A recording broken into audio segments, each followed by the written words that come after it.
Nesta quarta-feira, o marqueteiro João Santana acusou o ex-ministro José Eduardo Cardoso de mentir de forma deslavada para defender a ex-presidente Dilma Rousseff. Em nota, Santana classificou como grotesca e absurda a entrevista dada pelo petista ao jornal O Globo, na qual questionou, as delações do marqueteiro e da mulher dele, Mônica Moura. Eu tenho alguns trechinhos aqui dessa entrevista que diz o seguinte, do Cardoso ao jornal O Globo.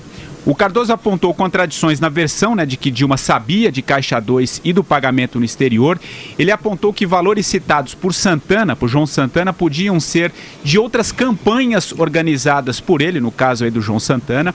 O Zé Eduardo Cardoso disse também, Andreasa, Madu e Vera, que não sabia da existência de um e-mail fictício e negou ter informado Dilma sobre a iminente prisão de João Santana e de Mônica Moura. Ele afirmou também que deixou de ter surpresas, e que prefere esperar para ver a questão envolvendo a delação de Antônio Palocci. Ele pediu ainda, também falando sobre política, ele falou sobre a refundação do PT e apontou que Lula é um perseguido político. Eu começo esse tema com você, Andreasa, já que você se adiantou nessa questão. Aliás, sempre que o Zé Eduardo resolve abrir a boca para defender a Dilma, ele acaba piorando ainda mais a situação dela, não? Você vê assim também? Enfim, o que você pode falar sobre isso? Eu acho que está na hora dele também, se quiser prosperar como advogado, ganhar o dinheiro, se afastar da Dilma, que está altamente contagioso. E não dá para botar a mão no fogo. Esse troço, essa entrevista dele ao Globo hoje é memorável. Eu convido o ouvinte que tem interesse em lê-la, certo? Esse troço de refundação do PT é mais antigo, talvez, do que o próprio PT. Desde que o PT começou a ter algum poder, tem um Tarso Genro da vida falando em refundação. No entanto, esses caras, e o José Eduardo Cardoso entre eles, vivem com esse escudo de proteção ética do partido, de um partido original, da volta a uma pureza, mas não fazem nada para isso. Ao contrário, ficam com essa cantilena de refundação, no entanto, dentro do partido. E mais, sendo ministro. O Tarso Genro foi ministro do Lula falando em refundação do partido por causa de escândalos dentro do governo de que ele fazia parte. O Zé Eduardo Cardoso também, ministro da Dilma. Ele não era um dos 3 porquinhos de 2010, coordenador da campanha da Dilma, junto com o finado Zé Eduardo, sei lá o quê, Dutra e com o Antônio Dutra e o Palocci. Ele estava lá, e agora? Claro, eu era coordenador, mas eu cuidava da parte jurídica, não me envolvia com dinheiro. Esses caras nunca sabem de nada, mas ele nessa entrevista desenvolve e continua desenvolvendo agora nessa briga extraordinária com o João Santana. Eu espero que isso vá muito longe, vai desnudar todo mundo. Ele continua com um papinho, que é a estratégia do PT, de dizer que, olha isso, que ele sugere que o João Santana tinha uma linha direta com a Odebrecht. Isso, exato. Que ele não precisava de intermediação do PT. Isso é pura estratégia, isso é puro perigo. Ele está dizendo que o João Santana tinha outros interesses, outras campanhas e que tratava diretamente com a Odebrecht, como se não tivesse sido apresentada a Odebrecht, sem dúvida nenhuma, pelo PT, pela estrutura do PT, pelo Lula, pelo Palocci, pelo Vaccari e depois desenvolvido na campanha da Dilma. Eu vou passar a bola para os colegas, depois eu queria falar um pouco mais. Vai, Vera. Eu acho que ele sim, também algumas contradições. Primeiro, ele diz que a delação do casal Mônica e João Santana é inverossímil, ele não diz mentirosa. Para um advogado, as palavras têm muita importância, as palavras que você escolhe. Ele diz que eles misturaram o que foi pagamento da campanha da Dilma com outros pagamentos no exterior. Porque se o Caixa 1 já era de 70 milhões, é inverossímil achar que eles receberam tanto pelo Caixa 2. Sendo que os dois dizem que receberam muito pelo Caixa 2 e que receberam também algo referente às outras campanhas que estavam atrasadas. Aí ele diz esse negócio que o Andreasa falou, que ele tinha um canal direto com a Odebrecht. Como ele sabia disso? Como ele, ministro da Justiça, sabia de um canal direto entre uma empreiteira e marqueteiros de campanha para fazer campanha no exterior, recebendo no exterior? Então ele dá a entender que ele tinha um conhecimento prévio de algo que é crime. De algo que era lavagem de dinheiro, evasão de divisas e etc. O João Santana, na nota que soltou para refutar o Zé Eduardo Cardoso, evoca uma testemunha, que pode vir a ser chamada para testemunhar no processo, que é o Fábio Tofik, ex-advogado dele. Ele diz: Exato. Por que razão, se eu não soubesse da minha iminente prisão, eu chamaria a República Dominicana o Fábio Tofik dias antes de ser preso? Então, eu não sei se um advogado, uma vez chamado a testemunhar, é obrigado a falar. Imagino que não, mas ele pode ser convocado para testemunhar se o casal sabia de antemão que ia ser preso ou não.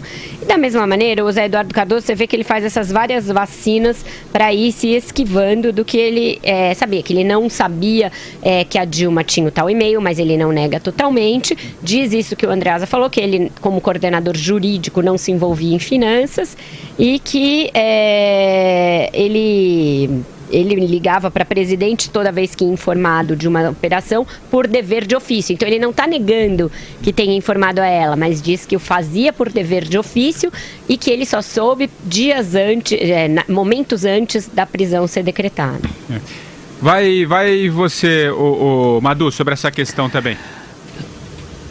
Eu queria começar pelo seguinte: se o Zé Eduardo Cardoso sabia que o João Santana estava em conluio com a Odebrecht, né? Provavelmente era para destruir o governo Dilma, do PT, né? E se ele sabia disso, por que ele não preveniu, por que ele não avisou, né, as hostes petistas, principalmente a presidente Dilma, né, a quem ele devia subordinação? Essa história não cola, essa história não tem o menor cabimento. Agora, como essa parte que ele fala da refundação do PT, isso é um sonho de uma noite de verão, porque isso, o PT desde o mensalão já tem esse papo de refundação e já vão 7 anos de lá para cá.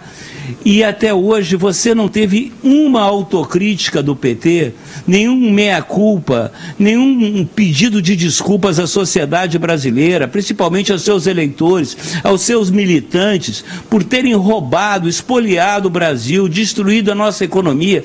Ao contrário, eles continuam mentindo compulsivamente.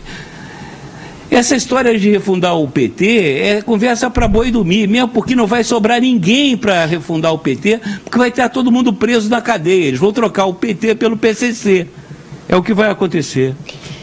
Veja que ele diz também aí que ele se afastou da vida pública, né? Que com essa sucessão de crises, de escândalos, não dá.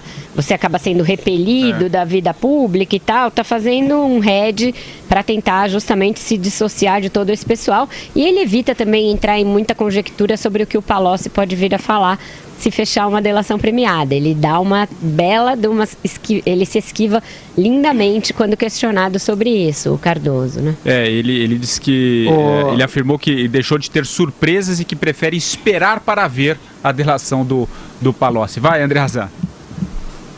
Vai torcer para não aparecer, né? Para não sobrar para ele. A primeira coisa que ele deveria fazer é ficar quieto. Para de desafiar esses caras. Esses caras estão com fogo. Eles vão para cima de vocês. Eu espero que vá. Aliás, ao contrário, tá? Eu tô dizendo, pare, pensando no Cardoso, eu quero que ele se dane. Continue desafiando esse pessoal, tá? Esse bate-boca, porque agora já tem uma nova virada. Cardoso já respondeu, João Santana já respondeu de novo. Eu queria bater na tecla de uma coisa que a Vera disse, muito importante, que é relativa à convocação com antecedência, né? Tendo João Santana e Mônica Moura recebido a informação de que seriam presos, os caras chamaram um advogado para a República Dominicana. Vá lá, eles eram amigos, chamaram o cara para passear, para viajar, vá saber. Seja como for, essa visita resultou em 2 coisas. Primeiro, no adiamento da volta deles ao Brasil. Eles retardaram em alguns dias a volta, que estava marcada, e voltaram para o Brasil, aí evidentemente com orientação de advogado, seja aquele ou qualquer outro, voltaram ao Brasil sem celular, sem computador, sem nada que os pudesse incriminar, sem nada em cujo interior pudesse ser encontrado provas. Só aquele chiclete que ela, muito fina, mastiga de boca aberta. Uma leitora nossa, uma ouvinte nossa, a Lilian, diz aqui no nosso chat que trabalhou 8 anos na OAS e que se o Léo Pinheiro quiser, ele destrói o Lula e outros santinhos que também passavam ali pela empreiteira. Lembrando que a delação dele ainda não está homologada e que uma vez homologada ele vai oferecer os anexos e vai fazer os depoimentos e aí sim a gente vai conhecer o inteiro teor do que ele está oferecendo à Força-Tarefa da Lava Jato. Eu estou vendo a repercussão também de alguns petistas, é que tem um deputado aí do Rio de Janeiro, do PT, o Vadir Damos, que é ex-presidente da UAB aí do Rio, né? Ele disse que João Santana e Mônica Moura formam um casal de canalhas e não merecem a menor credibilidade. Agora, será que o PT tem certeza que vai encarar essa briga aí? Eles deveriam falar isso quando eles venderam a Dilma. É isso que eu ia falar. Diga, Madu. Eles eram de cama e mesa do Palácio do Planalto, do Palácio da Alvorada, até poucos meses atrás, eram os santos do Paoco, quer dizer, eram os conselheiros... Eram gênios. Da Dilma, agora não é possível. Esses caras realmente são verdadeiros camaleões, rapaz. Viraram 2 canalhas. Agora eu sou o melhor amigo do João Sacana e da Mônica Moura. Fala, André, não é possível. Fala. Mas uma coisa é fato. De canalhas, eles entendem. Ninguém melhor do que eles entre si para atribuírem quem é canalha e quem não é. Vamos lembrar que o João Santana foi, é isso que eles falaram, taxado de gênio quando vendeu a Dilma já com a economia em frangalhos. Vendeu a imagem da gestora, conseguiu reelegê-la, né, no frigir dos ovos ali, por uma diferença minúscula, mas ainda apostando naquela imagem de gestora. Então, nessa época, ele era um gênio da lâmpada para o PT. E agora que ele resolveu contar o que aconteceu nos bastidores da campanha, é um canalha. Realmente, o PT tá difícil de construir até um discurso que faça lógica mínima, que junte lé com cré. Tá difícil. Agora tem a tréplica aqui, viu, pessoal? Após a manifestação... Eu tô falando, isso vai até o... eu não sei se a gente... Até falou... a condenação em primeira instância. Ele divulgou uma nota, afirmou que é esperado que alguém defenda, inclusive com deliberada indignação, os termos de uma delação que firmou com a finalidade de obtenção de condições mais vantajosas para o cumprimento de uma sanção penal. Se referindo exatamente... Patrick. Trazendo os vai, o André. Ele também... Ele também está nessa, tá? Que é o discurso da defesa do Lula. Do Lula, portanto. Essa de sugerir que o sujeito para ter a sua delação aceita e futuramente homologada, precisa entregar forçadamente, obrigatoriamente, ainda que por meio de uma obra de ficção, ainda que inventando nomes de coroados, né? Lula, Dilma. Esse é o discurso. Não é à toa que o José Eduardo Cardoso entrou nessa parada. Não é à toa. E aí é preciso comentar o erro que foi o juiz Moro aceitar participar daquele debate lá fora, sei lá onde, com o José Eduardo Cardoso. Legitima o cara como debatedor à altura. Não é. Tá? O José Eduardo Cardoso está a serviço de um projeto, o Sérgio Moro não pode debater com ele. Enfim, temos que tomar cuidado. O José Eduardo Cardoso pode não aparecer em nenhuma delação, mas está a serviço de um projeto. Vejam que o ministro da Justiça, Osmar Serralho, veio também hoje com uma história de que as delações precisam ser regulamentadas. Elas já estão regulamentadas, elas são previstas em lei, que já é uma regulamentação da previsão que existe dela nos códigos, enfim, nos estatutos aí penais. Então, veja que já começa uma tentativa de delimitar o escopo, a abrangência desse instituto que está causando dor de cabeça para todos os partidos. É um movimento para a gente ficar atento também. Legal. Bom, gente, vamos então... Agora... Vai, Madu, vai lá. Não, só para reforçar o que a Andreasa falou... O juiz Sérgio Moro, os outros procuradores da República têm que ser mais cuidadosos em escolher aonde eles vão falar e quem vai fazer parte da mesa. Isso é verdade, porque isso depõe contra a própria Operação Lava Jato, na medida em que você realmente ficar no mesmo patamar do JEC, né, você está diminuindo, né, a credibilidade e a seriedade da operação.